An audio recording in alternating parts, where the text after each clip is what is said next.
dan membuka akses penuh terhadap berbagai informasi yang diperlukan guna proses hukum yang sedang berjalan. Hal ini tentu sebagai bentuk keseriusan kami dan dukungan penuh Kementerian Sosial dalam upaya untuk pemberantasan korupsi. Sejak awal kami telah meminta aparat pengawasan intern pemerintah, baik yang ada di intern Kementerian Sosial, yaitu Inspektorat Jenderal Kementerian Sosial, maupun Badan Pengawasan Keuangan Pembangunan BPKP, dan juga aparat penegak hukum untuk melakukan pendampingan, pengawalan, dan tentu pengawasan atas pengelolaan anggaran bantuan sosial. Karena kami mengelola anggaran di tahun 2020 ini sangat besar.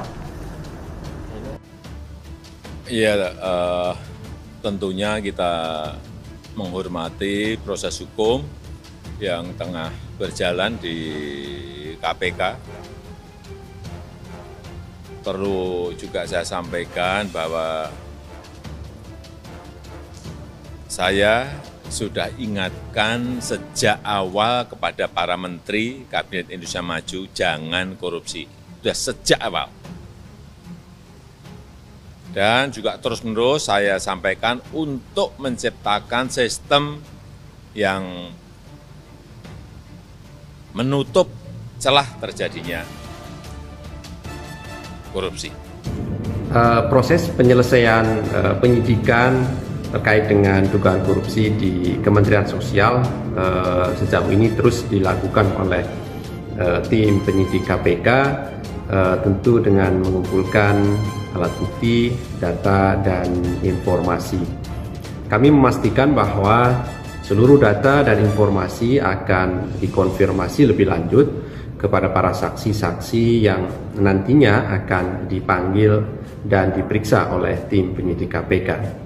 Namun demikian, tentu terkait dengan materi pemeriksaan dalam proses penyusunan berita acara pemeriksaan oleh tim penyidik tidak bisa kami sampaikan karena nanti pada waktunya tentu seluruh berita acara pemeriksaan akan dibuka di dalam proses persidangan yang terbuka untuk umum dan dapat diikuti oleh seluruh masyarakat. Kabar Harian mengabarkan.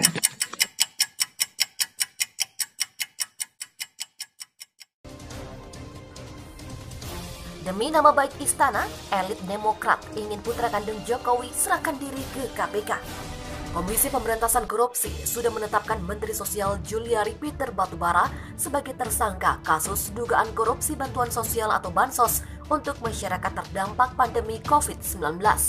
Wakil Ketua Umum Partai Demokrat Benny Gaharman meminta lembaga anti rasuah itu menyelidiki aliran dana bansos dalam pilkada serentak pada 9 Desember 2020. Cerita dana bansos dipakai untuk sukseskan paslon partai tertentu pada pilkada 9-12 lalu. Sangat kencang sekali di kampungku. Ayo KPK selamatkan demokrasi. Jangan biarkan pemimpin produk sistem yang korup membangun negeri ini. Kerjanya nanti hanya numpuk harta dan kuasa, lupa dengan rakyat. Demikian tulis Benny di akun Twitter @BennyHarman. Anggota Komisi 3 DPR RI itu mendorong KPK benar-benar menjalankan tugasnya dengan baik sebagai respon beredarnya kabar dugaan keterlibatan lingkaran istana dan elit partai politik di kasus korupsi bansos. Selain itu, Benny menyarankan sebaiknya Jokowi merespon kabar adanya keterlibatan orang dekat dan orang-orang di sekitar istana, termasuk partai politik yang diduga terkait dengan kasus korupsi bansos. Benny menyayangkan adanya upaya untuk mengucilkan pihak-pihak yang mendorong aliran kasus dana bansos hingga tuntas oleh KPK. Benny mengatakan, bayangkan saja dungunya negara ini.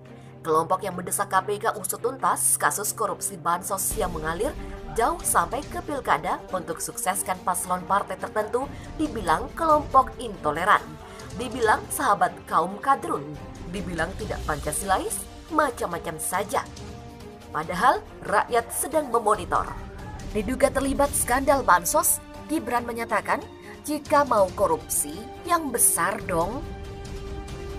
Putra sulung Presiden Joko Widodo, Gibran Rakabuming Raka, langsung merespon terkait namanya disebut-sebut terlibat dalam kasus korupsi penyaluran bantuan sosial COVID-19 yang telah menjerat ex-Menteri Sosial Julia Batubara sebagai tersangka. Nama Gibran disebut dalam pemberitaan majalah Tempo yang menyebut calon wali kota Solo itu disebut merekomendasikan PT Sri Rejeki Isman atau Sritex dalam pengadaan goodie bag bansos untuk Kementerian Sosial. Terkait pemberitaan hasil investigasi majalah Tempo, Gibran menyangkal telah merekomendasikan Sritex untuk menggarap menangani pembuatan tas bansos korban corona. Dari hebohnya berita itu, dia pun menantang agar semua pihak menanyakan langsung ke KPK. Gibran mengatakan dirinya tidak pernah merekomendasikan atau memerintah dan ikut campur dalam urusan bansos. Menurutnya, berita-berita tentang isu dirinya terlibat skandal korupsi tidak bisa dipertanggungjawabkan. Sementara itu respon KPK, juru bicara KPK Ali Fikri sebelumnya ikut menanggapi perihal nama Gibran yang disebut terlibat dalam kasus bansos corona seperti yang diberitakan majalah Tempo. Terkait hal itu, Ali memastikan penyidik akan terus menggali setiap informasi dengan meminta keterangan sejumlah saksi-saksi. Menurut Ali, proses penyidikan dan penyelesaian berkas perkara yang telah menjerat Juliari masih terus berlangsung. Penyidik KPK masih akan melengkapi bukti, data, dan informasi, antara lain dengan memanggil dan memeriksa sejumlah saksi. Ali mengatakan belum dapat membeberkan perkembangan kasus bansos corona karena alasan telah masuk ke ranah penyidikan. Dia hanya meminta agar masyarakat bisa mengikuti kasus tersebut jika sudah disidangkan. Diketahui Juliari ditetapkan sebagai tersangka korupsi bantuan sosial COVID-19 untuk wilayah Jabodetabek tahun 2020. Politisi Partai PDI Perjuangan itu diduga mendapatkan jatah atau fee sebesar Rp10.000 per paket bansos. Dari program bansos COVID-19, Juliari dan beberapa pegawai Kementerian Sosial mendapatkan Rp17 miliar. Sebanyak Rp8,1 miliar diduga telah mengalir ke kantong politisi PDI Perjuangan itu. Juliari juga dijanjikan akan mendapatkan jatah selanjutnya sebesar Rp8,8 miliar pada pengadaan bansos periode kedua. Selain Juliari, KPK turut menetapkan 2 pejabat pembuat komitmen atau PPK di Kementerian Sosial, yakni Matius Joko Santoso dan Adi Wahyono sebagai tersangka penerima suap. Sedangkan pemberi suap adalah pihak swasta bernama Ardian IM dan Hari Sidabuke. Dalam OTT tersebut, KPK mengamankan barang bukti berupa uang mencapai Rp14,5 miliar berupa mata uang rupiah dan mata uang asing.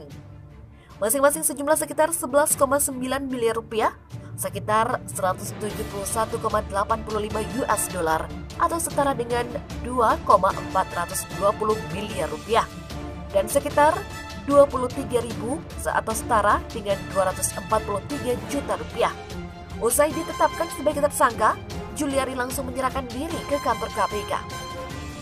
Setelah dilakukan pemeriksaan sebagai tersangka, KPK pun resmi menahan Juliari. Nama Gibran terseret isu skandal bansos, FX Rudi angkat bicara. Nama calon wali kota Solo terpilih yang juga putra Presiden Joko Widodo atau Jokowi, Gibran Rakabuming Raka, disebut-sebut dalam isu liar skandal korupsi bantuan sosial atau bansos Kementerian Sosial. Ketua DPC PDIP Solo, FX Hadi Rudiatmo menjawab hal tersebut. Saat dijumpai wartawan di Underpass Transito Solo, Rudi mengaku tidak mengetahui persoalan tersebut. Dia meminta wartawan menanyakan kepada informan yang menyebarkan isu itu. Dalam kabar yang beredar, dana bansos itu digunakan untuk pemenangan calon kepala daerah. Rudi menegaskan dana kampanye PDIP berasal dari iuran kader. Soal detail dana kampanye, Rudi mengaku tidak mengetahui. Selama ini menurutnya dana kampanye diatur oleh tim pemenangan. Gibran Rakabuming Raka pun membantah isu liar tersebut. Dia membantah telah merekomendasikan pembuatan tas bansos ke PT Sritex. Dalam keterangannya, Gibran mengatakan Dirinya tidak pernah merekomendasikan pemerintah ataupun ikut campur dalam urusan bansos, apalagi merekomendasikan goodie bag. Diberitakan sebelumnya, beredar kabar putra sulung Presiden Joko Widodo itu mengatur pembuatan tas bansos. Gibran diisukan memberikan rekomendasi kepada PT Sri Rejeki Isman Tbk untuk membuat tas bansos. Jagat media sosial pun bergema atas isu tersebut. Di Twitter bahkan sempat trending hashtag bertuliskan hashtag tangkap anak Pak Lurah. Ketika dikonfirmasi mengenai hal itu, pihak Sritex pun membantahnya. Joy menegaskan bahwa perusahaan yang bermarkas di Solo itu justru yang ditawari oleh pihak Kemensos untuk memproduksi tas bansos.